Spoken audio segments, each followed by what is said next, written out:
नमस्कार दोस्तों, जय श्री श्याम। आज आपसे बात करता हूं कि क्या अगर हम प्रीवियस ईयर के क्वेश्चन पेपर करें, आरटीपीस करें, एमटीपीस करें, तो क्या इससे हमें ऑडिटिंग के पेपर में जब हम आंसर पेपर में बैठेंगे तो क्या हमें मदद मिलेगी या नहीं मिलेगी। चलो इस टॉपिक पे आज हम चर्चा करेंगे।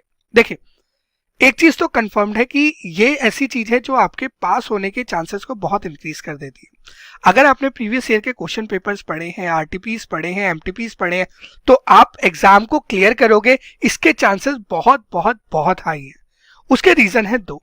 पहला, एक तो देखो एग्जाम में ना रिपीटेटिव क्वेश्चंस पूछे जाते हैं। रिपीटेटिव क्वेश्चन का मतलब ये नहीं होता कि same as it is wording से क्वेश्चन आ जाएंगे। रिपीटेटिव क्वेश्चन का मतलब ये हो गया कि सिमिलर कंसेप्ट पे सिमिलर तरीके के दूसरी तरीके से ड्राफ्टेड आपको क्वेश्चन मिल जाएंगे।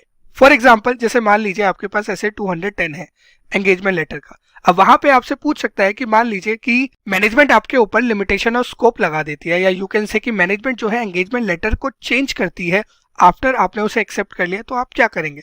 अब इसी कंसेप्ट को एग्जाम में मल्टीपल तरीके से चेंज करके पूछा गया है। तो होगा क्या, जब आपने ये previous year question RTP MTPs किए होंगे तो आपको क्वेश्चन पता होगा, आपको ये भी पता होगा कि उसका आंसर कैसे लिखना है। अब आईसीआई क्वेश्चन को कितना भी घुमा ले, आप तो आंसर लिख ही लोगे ना। इसीलिए मैंने कहा आपके पास होने के चांसेस बहुत हाई होते हैं, क्योंकि सिमिलर कंसेप्ट पे सिमिलर तरीके के क्वेश्चंस आपको पेपर में मिलते हैं। सेकंड चीज, ये आपको हेल्प करता है इंट्रोस्पेक्ट करने में कि क्या आपने सिलेबस प्रॉपर्ली कवर किया है, नहीं किया। होता क्या है कि हम क्लासेस में पढ़ते रहते हैं। बहुत बार ऐसा होता है कि कुछ चीजें हमसे छूट जाती है। बहुत लोग वीडियो लेक्चर से पढ़ते हैं, यूट्यूब से पढ़ते हैं, बहुत बार बहुत चीजें छूट जाती है, या बहुत बार बहुत चीजें याद नहीं रहती। तो जब आप प्रीवियस ईयर के क्वेश्चन पेपर देखोगे, आरटीपी देखोगे, एमटीपी देखोगे, तो आपको पता लगेगा कि आपको एक्चुअल में कितना आता है। क्या आपने अपनी तरफ से तो पूरा पढ़ लिया, बट जब आपने क्वेश्चन देखा और आपको पता लगा अरे यार ये तो मैंने कभी पढ़ा ही नहीं था, तो that is a question mark for you, that is a check for you कि यार मेरी प्रिपरेशन में कहीं ना कहीं कमी है, मुझे अपनी प्रिपरेशन को और इंप्रूव करने की जरूरत है। ऑन द अदर साइड, मान लीजिए आपने पढ़ा है, उसके बाद आप प्रीवियस ईयर के क्वेश्चन पेपर देखते हो और आपको दिखता है कि हाँ जी आपको आता है, आपका कॉन्फिडेंस कितना हाई हो जाएगा।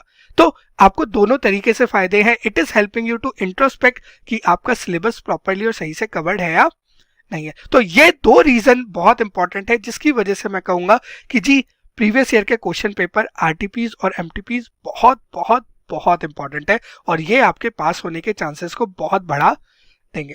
बट क्या सिर्फ इतना ही कि जी बेनिफिट है इसीलिए हमें पढ़ना चाहिए। अब हमें कैसे पढ़ना चाहिए, अब थोड़ी सी उसके बारे में भी जान लीजिए। पहली चीज, आपको ना क्वेश्चन पेपर्स पढ़ने हैं, आंसर पढ़ने हैं और समझने हैं कि जी क्वेश्चन क्या बोल रहा है, आंसर में क्या लिखा है, किस तरीके से आंसर ड्राफ्ट हुआ है। तो क्वेश्चंस को पढ़ो और समझो, आंसर्स को पढ़ो और समझो। समझना एक चीज हो गई, बट साथ साथ आपको थोड़ी सी रिटन में प्रैक्टिस भी करनी पड़ेगी। चाहे आप हर क्वेश्चन पेपर में से 2 क्वेश्चन अपने हाथ से बना लो, या आप ये कहो कि हर चैप्टर के 1-1, 2-2 क्वेश्चन अपने हाथ से कर लो, बट कुछ तो दोस्त अपने हाथ से प्रैक्टिस करनी पड़ेगी, तभी आपका रिजल्ट बहुत अच्छा आएगा। एंड तीसरी जो सबसे इंपॉर्टेंट चीज है जो 99% बच्चा नहीं करता है, मालूम है क्या, एक एग्जाम जैसा एनवायरनमेंट बना के किसी भी, चाहे आरटीपी का, चाहे एमटीपी का, चाहे प्रीवियस ईयर क्वेश्चन पेपर का, एक बार टेस्ट जरूर देना, सो डेट आप उस एनवायरनमेंट को झेल सको कि हाँ यार 3 घंटे में मुझे पेपर को अप्रोच कैसे करना है, मुझे पेपर को सॉल्व कैसे करना है।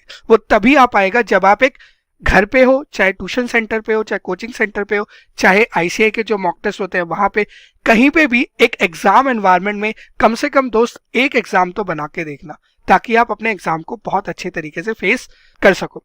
उम्मीद करता हूं कि आप इन चीजों को फॉलो करेंगे और अपने ऑडिटिंग के पेपर में बहुत बहुत अच्छे मार्क्स लेकर आएंगे। अगर आपको कुछ और भी कमेंट है या आपके कुछ और व्यूज है तो मुझे कमेंट सेक्शन में जरूर लिख के बताना। ठीक है दोस्तों, इस वीडियो में इतना ही। अगली वीडियो में दोबारा मिलूंगा आपसे, तब तक के लिए जय श्री श्याम।